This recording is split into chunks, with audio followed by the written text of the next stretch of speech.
People all around the world experience homelessness, unfortunately, especially in the US, with California in the lead.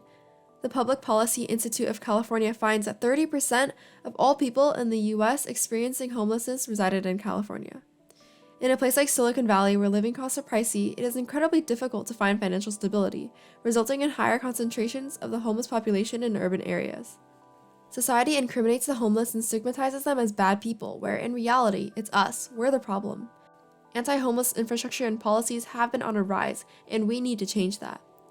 Anti-homeless laws in 187 cities and citywide bans on camping have increased by 92%, and a 1,300% growth of homeless encampments have been reported in all 50 states. So, what can we do to change? Is eradicating homelessness possible? First, we must address why there is a homeless crisis in Silicon Valley.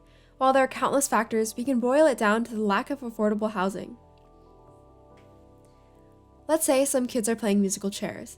However, rather than it being a physical disadvantage that leaves a kid behind, it was technically always because they had a lack of chairs. By referring to children as people in need of housing and chairs as houses, we call attention to the unfair market. This is the case for Silicon Valley too. The problem is, if there are enough chairs for all the kids, why can't each kid find a seat? 10 to 14% of houses are vacant in Silicon Valley, yet the unsheltered community fails to allocate housing. Maria American works to help unsheltered or jobless people secure financial stability and housing. She explained, even when it comes to the smaller things such as presenting themselves to the seller, people in worse circumstances may not be able to dress as well as their competition, communicate effectively due to a lack of access to social media, or even meet the seller on time due to the lack of an accessible personal vehicle. American also added that many homes and apartments require the buyer to meet a certain minimum income. Thus, not only does housing need to be equally accessible, but also appropriately priced for someone with little to no income. Thankfully, the actual process of finding housing for large numbers of people is actually not difficult. The National Alliance to End Homelessness employs a process called rapid rehoming. Rapid rehoming has three main components.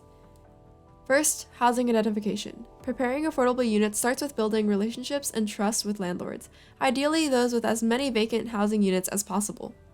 Second, rent and move-in assistance, helping new homeowners secure permanent housing through financial assistance and stability. Third, case management, to ensure that every case is properly addressed. The biggest problem, however, is that there isn't enough support for the unsheltered community from the public. Oftentimes, we hold harmful stigmas against them and criminalize them instead of helping. Many people believe that funding rehabilitation for the homeless will be useless because they would simply return back to their bad habits. However, we find that this is not the case. For example, in 2015, a team worked with 400 unhoused people with significant substance abuse and mental health problems. 91% of them moved into permanent supportive housing. And after 7 years, 93% of those who got into housing continued to stay housed. Everyone needs to work together to help provide and further awareness for our unsheltered community. You can make an impact by participating in campaigns that increase awareness of homelessness and efforts to end homelessness. Donating at your local drive, whether it be old clothes or canned food, can make a big difference. Volunteering at a local homeless shelter can make a huge impact, one small step at a time. If not, simply changing your mindset towards the less fortunate can make a world of difference. In the words of Maria American, drug abuse is a symptom, not a cause. When you bring the opportunity to make people happy, to make people have dreams, to improve themselves, there is no need to give back to the addiction.